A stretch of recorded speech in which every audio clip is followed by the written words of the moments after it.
Okay, I'm popping on here again. Because I just was thinking about something. And, I was thinking that about how how my bosses probably perceive me. And, because, all my tattoos and just everything, how I've obviously lived a different life at one point in time. I had to have. People that work in an office job don't usually are covered in tattoos, and I never gave them my criminal record because I never filled out an application. I came in there with a resume. Because of that, like going over the resume with all the information they need to hire you. There's hopefully they won't make you fill out an application with that. Have you been convicted of a felony in the past 10 years or whatever? I don't know. And it worked. I got the job. Now they can't fire me unless I mess up, but I'm not going to do that. And I've been there about a year and a half. And I'm in college now. They gave me a car. I mean, they think I'm crazy. I mean, but not like just absolutely out of my mind. But I'm definitely not the most normalist young office girl they could have hired from their town, the town over. I come from a smaller, crazier, poor town, and where a lot of people are kind of poor, and a lot tend to fill in that gap. And since there's not a lot of money here, you can kind of guess how they do that. So that's why you got to go to the town over if you want a better life for yourself and not want to make it like that, because that's just going to lead to prison and stuff. I learned that.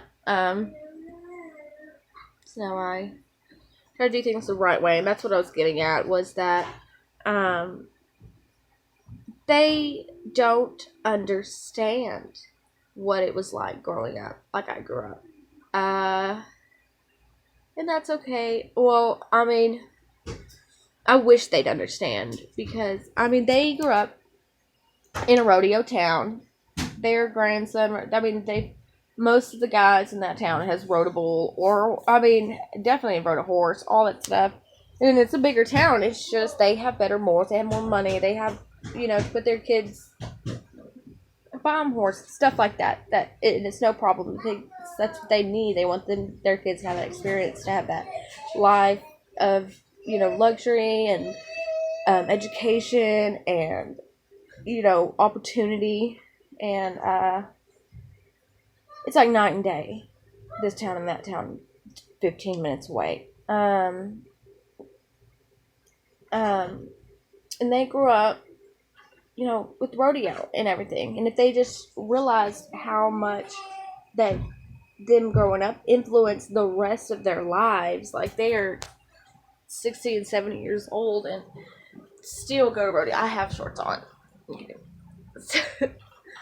The last time I had shorts on too, they were just really short. I don't know. If like YouTube asks or something. And I grew up with, drugs and parents on drugs, one to two parents in prison at all times. My stepdad not beat us, but like they had a really messed up view on discipline and stuff like that. And I fell into that in early years, early to late teens, early 20s. And what I was just thinking of that made me pop on here was that, like, if they realized, okay, let's see, like, if this much of their entire life if they seen how much that influenced the rest of their lives, so naturally. And then think about living that much of their lives that way and how much that influenced, and trying to cap that and being like, no, I do not want this to be my life. I don't want this to be my life. I don't want this to be my kid's life. I don't want my kids to even have a glimpse of this, if at all possible. And try to do something different with no experience, in a different way. Just kind of like glimpses in TV, or, like, I don't know. I have to go outside of my comfort zone, my inner circle, all that stuff, to learn a different way, to try to better live it. And it's really hard. Sometimes when there's like shopping for boats and houses, I'm sitting there and I'm like fighting my old self, like, oh, like, I know where all their stuff is. I can just come here with like a truck and trailer and load it all up and live a pretty lavish lifestyle for the next like year or two. If I don't get in trouble for it, I lose my job. Yeah, that's what. This is the next conversation after like my old self comes in. I lose my job. It only lasts a year and a half. Nothing you get that way is going to last. God's not going to let that happen. It's karma, God, all that stuff, whatever you want to listen to, God, Buddha. All of it has the same moral. I don't care what your religion is, as long as you believe in a higher power that you have the answer to, that your main morals are just doing good to others, all that stuff. That's okay, as long as, you have something that you have the answer to that's like, I'm just not going to do whatever I want, lie, cheat, steal, be a horrible, nasty person, and it be okay.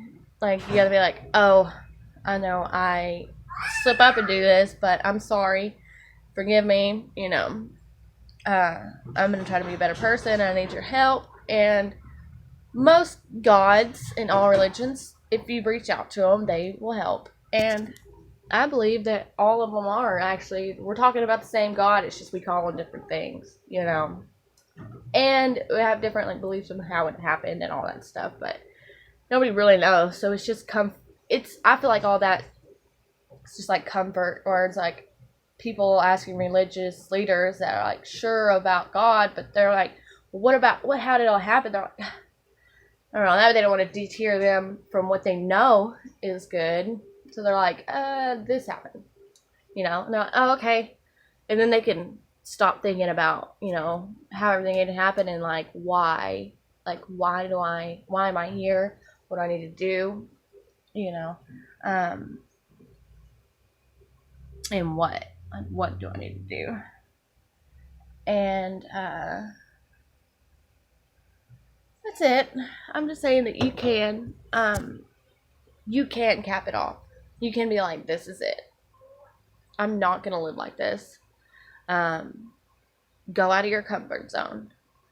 If you're lacking education, take the next step to see what you can do to finish that education, or easier. Like, there's homeschooling. Just quickly do.